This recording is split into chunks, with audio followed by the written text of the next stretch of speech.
I used to believe that to get more, you had to do more. My calendar was a battlefield of back-to-back meetings. My to-do list was a monster that never slept, and burnout was just a word I heard other people use. I was constantly running, chasing a version of success that always seemed just one more task away. If you feel like you're on that same hamster wheel, sprinting but getting nowhere, I want to share something with you. It's a story about how I learned to do less and somehow achieve so much more. My name is Jonathan, and just a few years ago, my life was a mess of shoulds. I should wake up at 5 a.m. I should answer every email within minutes. I should have a side hustle. I should go to every networking event. I was collecting responsibilities like they were trophies, believing that a packed schedule equaled a productive life. But the truth was, I was exhausted. My relationships were suffering, my health was declining, and my actual work quality? It was mediocre at best. I was spread so thin I wasn't giving my best to anything or anyone. The turning point wasn't a dramatic breakdown. It was a quiet Saturday morning. I had a list of 15 things to do, from deep cleaning the house to starting a new online course. But I just couldn't move. I sat on my couch, staring at the wall, feeling completely empty. It was in that moment of stillness that a scary thought hit me. What if I just didn't do any of it? What if, for one day, I just did nothing? That day I broke all my rules. I slept in. I read a book for fun. I went for a long walk without my phone. It felt terrifying at first, like I was cheating. But by the end of the day, something strange happened.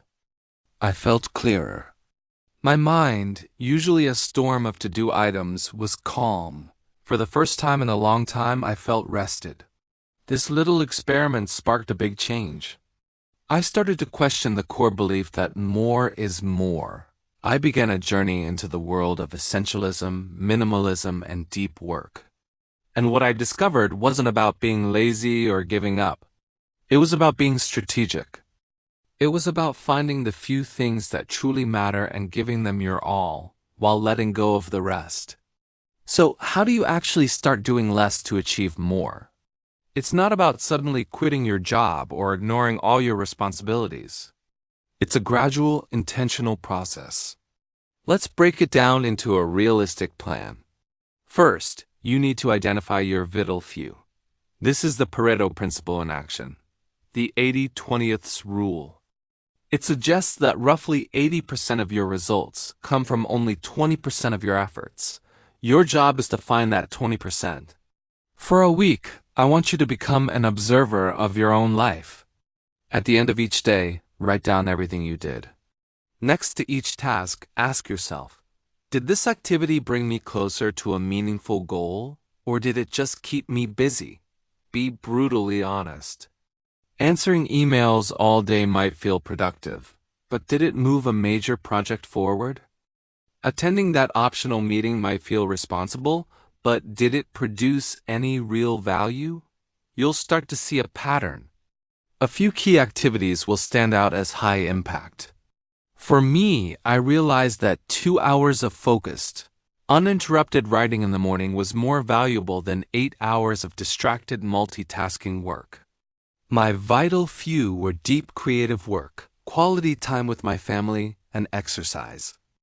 A lot of the other stuff, endless social media scrolling, attending every single social gathering, obsessing over inbox zero, were just noise. Once you've identified your vital few, the next step is the hardest. You have to start saying no. Saying no isn't about being rude or unhelpful. It's about protecting your time and energy for what truly matters.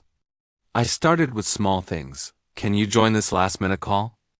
I'd reply, I'm in the middle of a focus block right now, but I can review the notes later, or want to go to this event on Saturday. I'd say, thanks so much for the invite, but I'm protecting my weekend for rest. A great way to say no gracefully is to have a clear yes. When you know what you're saying yes to your deep work, your family dinner, your mental health, it becomes easier to decline things that conflict with those priorities. You're not just saying no. You're saying yes to something more important. It's a powerful mindset shift. You are the guardian of your own time. The third step is to create space. Our culture celebrates being busy, but real breakthroughs happen in the quiet moments in between. You need to build buffer time into your day. Instead of scheduling meetings back to back, leave 15 or 30 minutes between them. This gives you time to breathe, process what was just discussed, and prepare for what's next. It prevents that feeling of constantly running from one thing to another.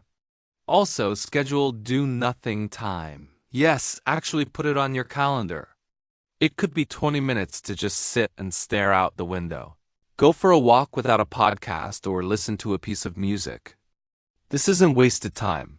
It's recovery time. It's when your brain consolidates information and comes up with its best ideas.